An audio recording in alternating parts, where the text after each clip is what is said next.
Hello, everyone. I've had several people ask me to comment on this video at the Mount Vernon School Board meeting by Dr. Dan Stock. And there is actually a great response at a website called Deplatform Disease that I will put down in the description here. And if you prefer to read a response, that is a great response.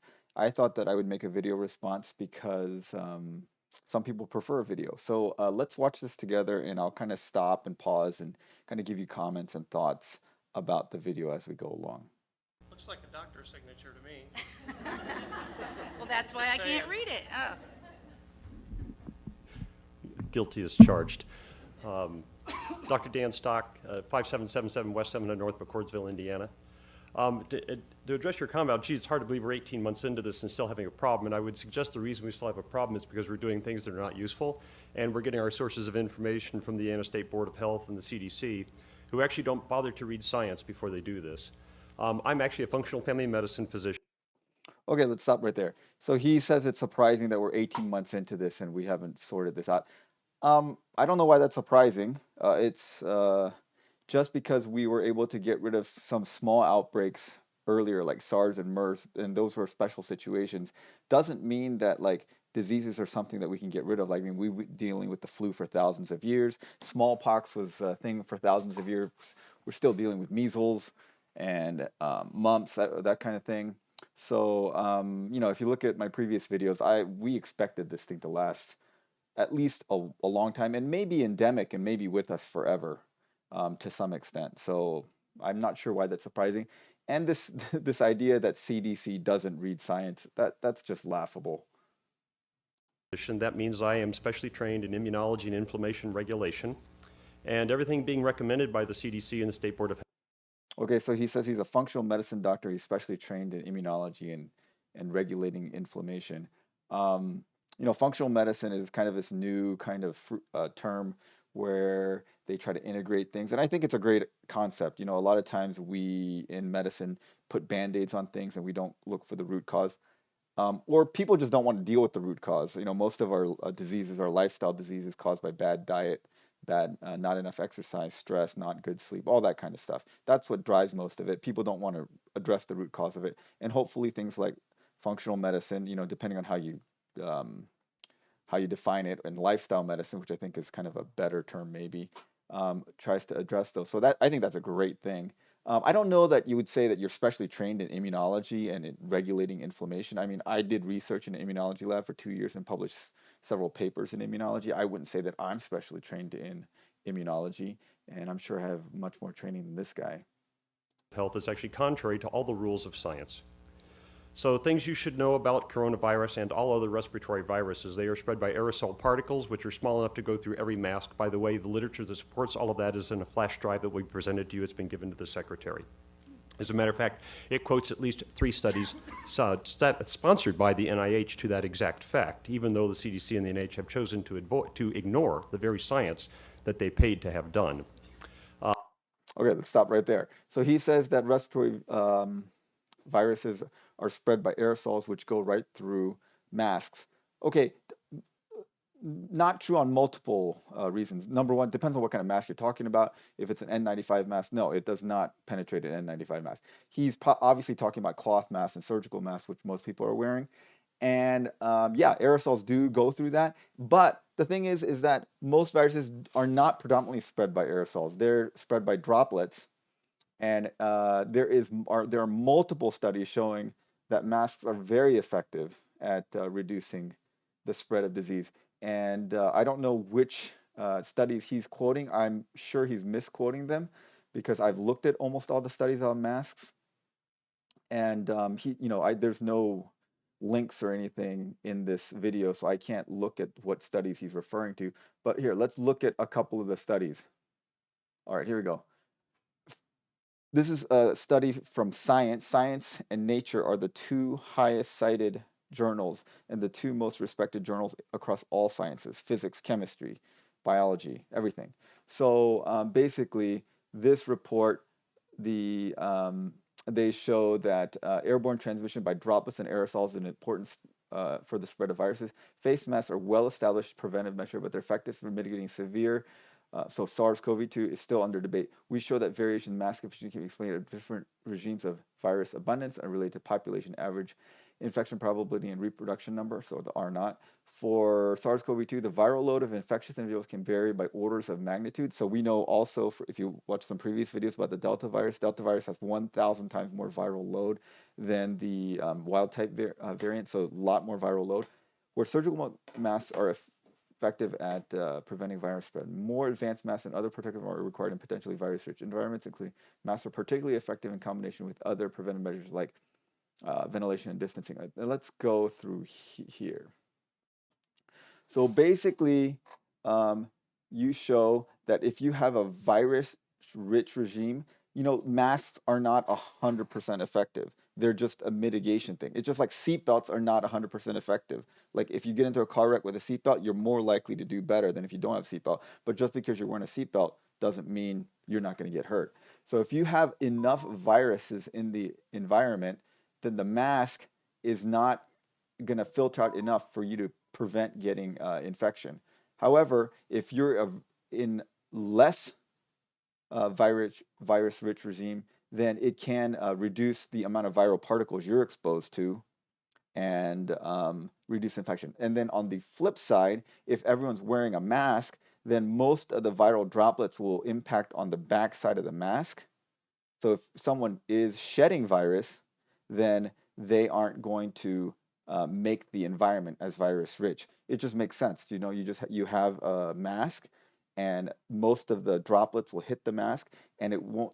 The velocity outside of you will be much less, and the amount of spread of droplets will be much less. Just think about if someone had a cold, would you rather them cough towards you without a mask or with a mask? It's kind of common sense. Okay, so that's one paper. Here's another paper. The role of community-wide wearing a face mask control of SARS-CoV-2 during the epidemic. In this paper, they looked at various countries and looked at the amount of mask wearing across the various countries and looked at how effective it was at reducing the spread across those countries. And so community-wide mask wearing may contribute to control of COVID-19 by reducing the amount of emission of infected saliva and respiratory droplets. So droplets and velocity are definitely stopped by masks. Aerosols are not, but aerosols are only a minor portion of the spread of the virus. Okay, so here's another one. This is a systematic review. This means they looked at multiple papers about face masks and looked at whether they were helpful. This study adds additional evidence of the enhanced protective value of masks. Okay, so basically, masks had a protective against influenza virus, so SARS, which is the original SARS-1, and then SARS-CoV-2. And in fact, in this systematic review, the virus that was most effectively mitigated, so not stopped, but reduced by masks was SARS-CoV-2. All right, let's look at another one. This is a randomized control study about using influenza back in 2008, so way before SARS-CoV-2. In this one, they had people randomized to regular surgical masks, P2 masks, which are kind of like N95 masks, but they're not fitted, so not quite as good as N95 masks, and some to no masks. And basically, it was masks as a group had a protective efficacy in excess of 80% in reducing the spread of influenza within a family group. And the difference between the P2 mask and the surgical mask was non-significant. Okay, another one. This is another randomized control study. This is looking at face masks, again, in transmission amongst households in influenza. This was a study out of Hong Kong. And this one also showed that there was a 67% reduction in transmission within a family group with the use of masks. So, I mean, there's probably like 50 other papers. I looked at this a while back when the mask debate was like really hot. So I don't even know why this is even the whole mask thing has been put to bed a long time ago. That is why you keep struggling with this, is because you cannot make these viruses go away. The natural history of all respiratory viruses is that they circulate all year long, waiting for the immune system to get sick through the winter, or become deranged, as has happened recently with these vaccines, and then they cause symptomatic disease. Because they Okay, so yeah, he says that we can't get rid of respiratory viruses. For the most part, I kind of agree with that. Like I said, I think that COVID-2 might become endemic, and we may have to deal with it kind of forever, to some degree. cannot be But he's saying that it waits until the winter when your immune system is like he says the immune system is deranged by the vaccines. I'm not sure where he's getting that from. He just says that and doesn't go into any specifics. I don't know if he's talking about like anaphylactic reactions or thrombocytic events that were noted in some young people after the vaccine. Those things do happen. They're extremely rare events. I think anaphylaxis is between 2 to 4 per million doses, and the thrombotic events were about 3 per million doses. So, that's much lower risk than like getting hit by lightning, I think. filtered out, and they have animal reservoirs. And this is a very important point. No one can make this virus go away. The CDC has managed to convince everybody that we can handle this like we did smallpox, where we could make a virus go away. Smallpox had no animal reservoirs. The only thing it learned to infect was humans. That's why we were able to make that virus go away. That will not happen with this any more than it will with influenza, the common cold, respiratory syncytial virus, adenoviral respiratory syndromes, or anything else that has animal reservoirs. So the reason you can't do this is because you're trying to do something which has already been tried and can't be done. I don't think anyone's saying that you can get rid of this virus. I think they're trying to mitigate the amount of harm this virus does. So, kind of a straw man argument there. Equally important is that vaccination changes none of this, especially with this vaccine. And I would hope this board would start asking itself, before it considers taking the advice of the CDC, the NIH, and the State Board of Health, why we are doing things about this that we didn't do for the common cold, influenza, or respiratory syncytial virus. Okay, well, we do vaccinate for influenza. That's absolutely true. The reason that you don't vaccinate for the common cold is because the common cold doesn't kill that many people. It's not that dangerous. So vaccination is not a zero risk proposition. And so why would you subject people to something that does not have a zero risk proposition like vaccination for something that's not dangerous at all? So COVID is like not as dangerous as SARS-1, but it's much more dangerous than the flu or the common cold. And the flu we vaccinate for, the common cold we do not vaccinate for. So that's the reason. And then ask yourself, why is a vaccine that is supposedly so effective having a breakout in the middle of the summer when respiratory viral syndromes don't do that? And Okay, so that's verifiably false because respiratory viruses are year-round.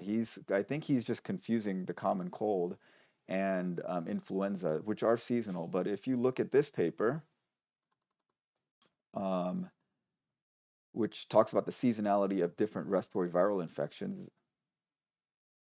there's a nice graph here that shows, yeah, influenza and respiratory syncytial virus, that happens mostly in the winter.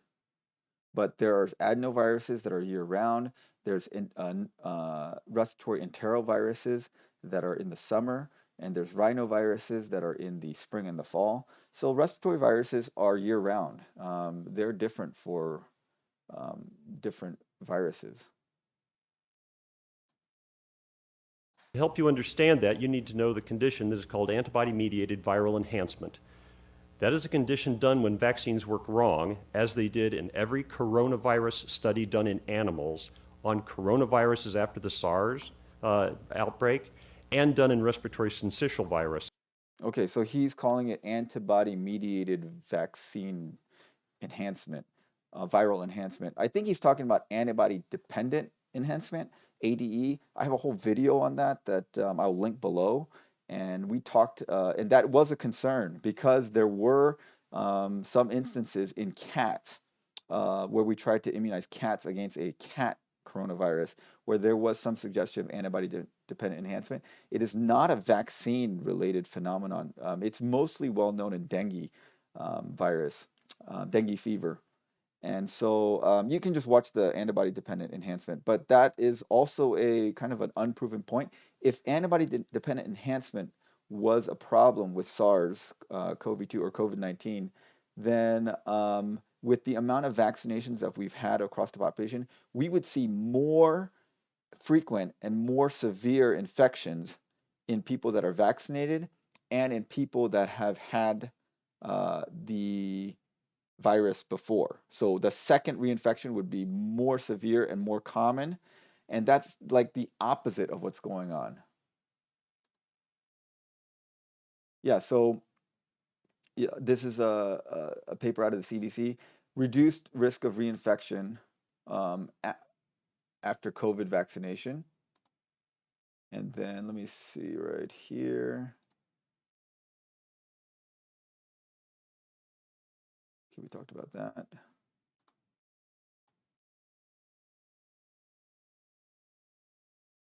Okay, I must have lost that link. I'll try to find it. But yeah, basically, there's no data that supports that people that have been previously infected are more likely to be infected and get more severe infection, or that people that are vaccinated are more often infected or have more severe infection. That's the exact opposite of what's going on. People that are vaccinated, they are getting infected. There is some breakthrough infection, but they get less severe disease. So if AD was an issue, we would definitely know about it by now. Where a vaccine used in a vulnerable individual done the wrong way, which cannot be done right for a respiratory virus which has a very low pathogenicity rate, causes the immune system to actually fight the virus wrong and let the virus become worse than it would with native infection.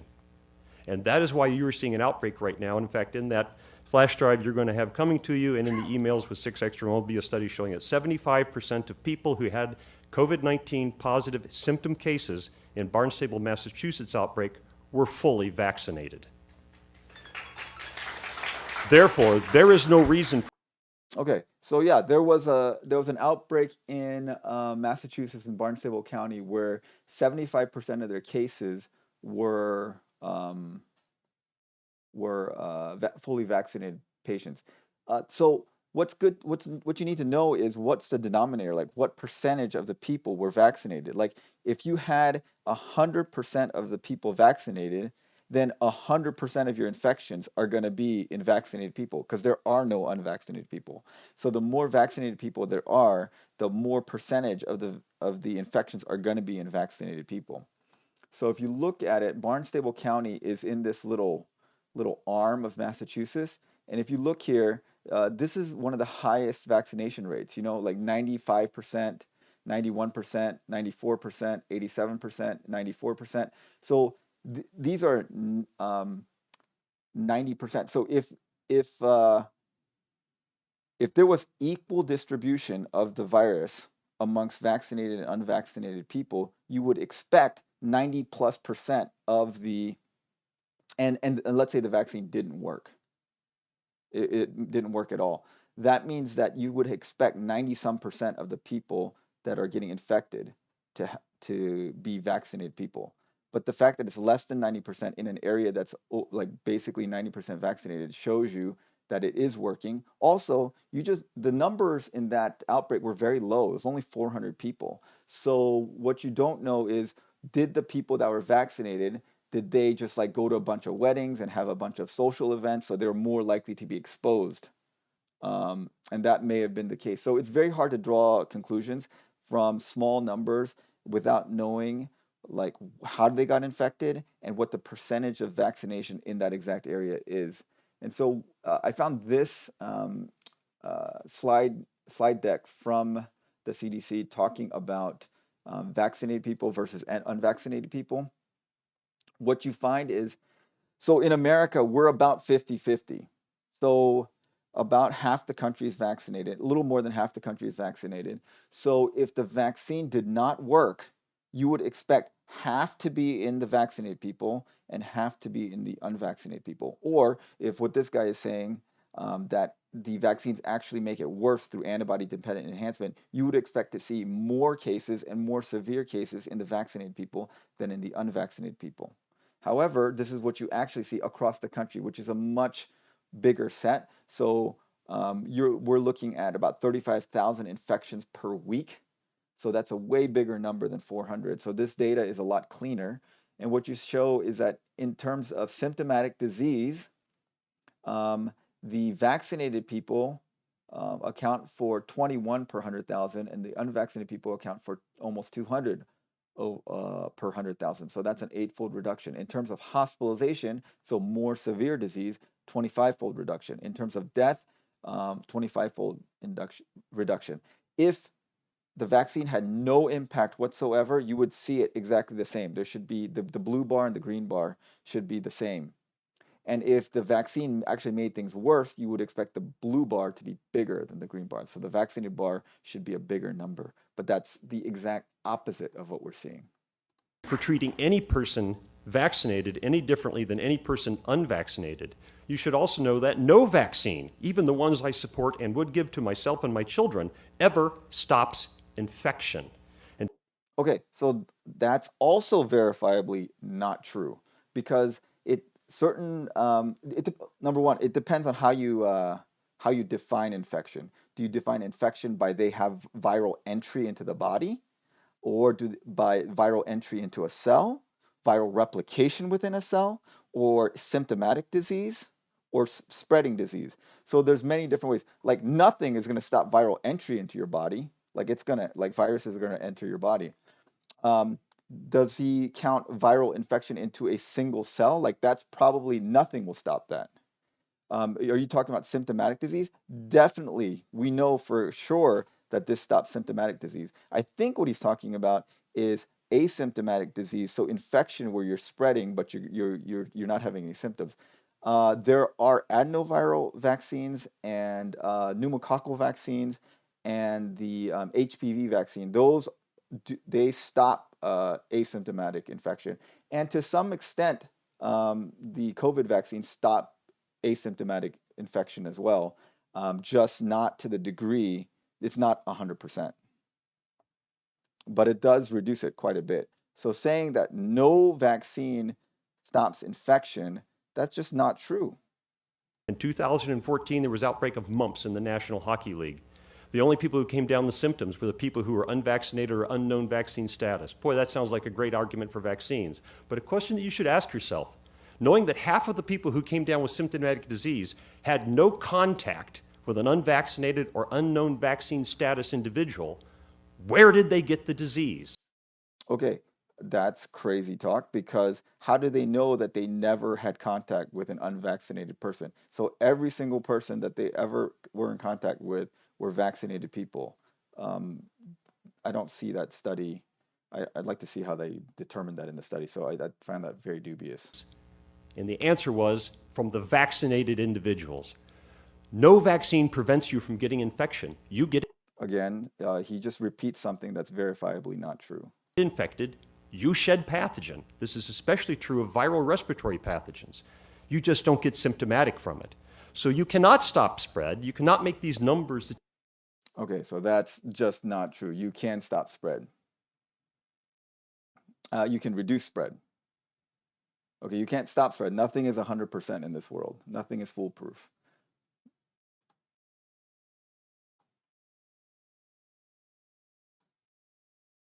Let's see here. I think this is the paper that I found.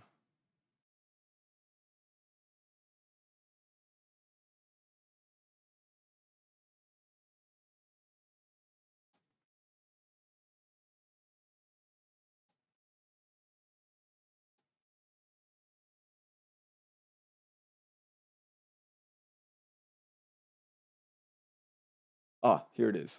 Okay, so this is an article from Nature. So Nature and Science are the two most cited journals, and this is a news article from them. But the two papers that they're talking about are right here in references 1 and 2.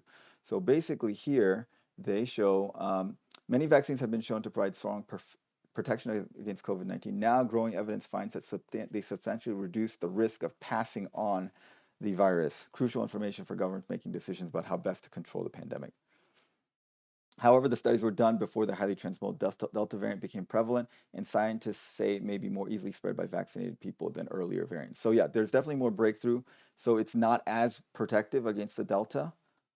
So two studies from Delta posted on preprints found that 2 doses of vaccine made by Pfizer and BioNTech are 81% effective at preventing infections. And here's the important one. And vaccinated people who do get infected are 78% less likely to spread the virus to household members than are unvaccinated people. Okay, so that's the crucial thing to know. So what he's saying here is You've verifiably planned on not get true. better by doing any of the things you're doing, because that is the nature of viral respiratory pathogens. And you can't prevent it with a vaccine because they don't do the very thing you're wanting them to do. Yes, they do. Okay, they do. They reduce the spread. They make people less likely to spread the disease. And you will be chasing this the remainder of your life until you recognize that the Center for Disease Control and the Indiana State Board of Health are giving you very bad scientific guidance. Okay.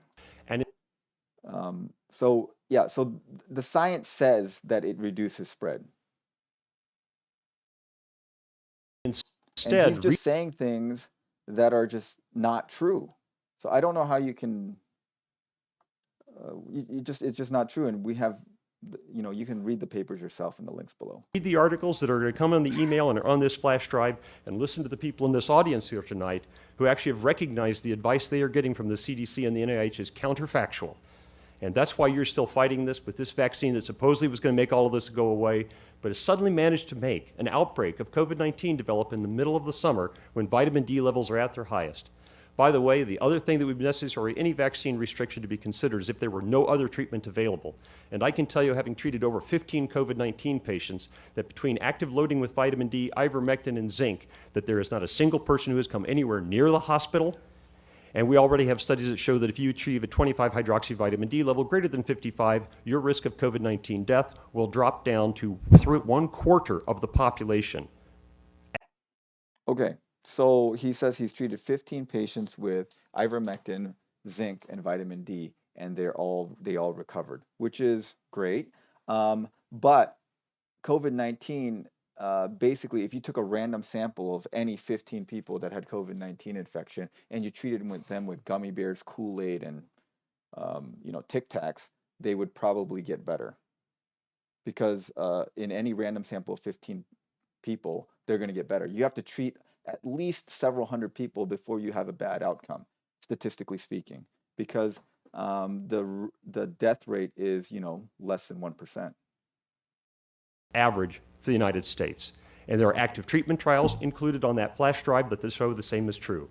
So if you were going to discriminate based upon vaccine, you should also discriminate based upon 25 hydroxyvitamin D level, zinc taste test response, and probably previous infection, since there are also studies on that flash drive that show that people who have recovered from COVID-19 infection actually get no benefit from vaccination at all. Okay, that's again a untrue statement. This is a paper saying that people that have been previously infected with COVID-19, if they get vaccinated, their risk of reinfection is much less than if they had previous infection and did not get vaccinated. So I'll link this in the description below as well. So again, All, no untrue reduction in statement. symptoms, no reduction in hospitalization, and suffer 2 to 4 times the rate of side effects if they are subsequently vaccinated. Therefore, the policies that you are basing on are totally counterfactual. I don't blame this board for that because I know you aren't scientists and you've thought it was reasonable to listen to the CDC, NIH, and the Indiana State Board of Health. But I would encourage that instead you listen to the people out here in this audience and read what's on that data drive. And if any So he's basically saying, don't follow the CDC, which is like one of the world premier centers for epidemiology and infectious disease, and instead listen to the audience at a local school board in Indiana. Anybody here in this board has any questions about anything on that, I will happily come back and sit with you individually if you would like to explain the science behind this. And if you're worried about being sued by somebody because you don't follow the guidance of the CDC and the NIH, I will tell you have a free pro bono expert testimony at your disposal. I will testify in defense of this board, turning down all these recommendations for free at any time in any court. Thank you. Thank you. Thank you. Okay, so again, I will link all these papers below, but I think, a couple of the good points is like, I don't know that, I didn't expect that this would go away. And I don't think anyone really expected it would go away. I think in the initial stages, they thought, well, maybe if we lock down hard enough and suppress the disease, we can treat it like we did MERS and SARS, and we could make it go away. But it is now very unlikely that it's going to go away completely, I think, especially with the number of variants that are popping up. So that's a good point. He doesn't give any methods of actually making it go away, or I don't know if he's suggesting that we just have to deal with it, which I completely agree with. We are going to have to learn to live with it. But the things that like vaccines don't work, that's not true. Vaccines don't reduce transmission, that's not true. Vaccines in previously infected people don't change their risk, that's not true. Um, there are no respiratory vaccines, that's not true. Um, so, a bunch of just not true statements without any backup. But, a couple of good points and then a lot of kind of factually untrue statements. So I hope that that was helpful. If you want to look at the papers, I will link them all below. And there's also the link to the antibody-dependent enhancement, um, which I'll link below as well. All right, thanks.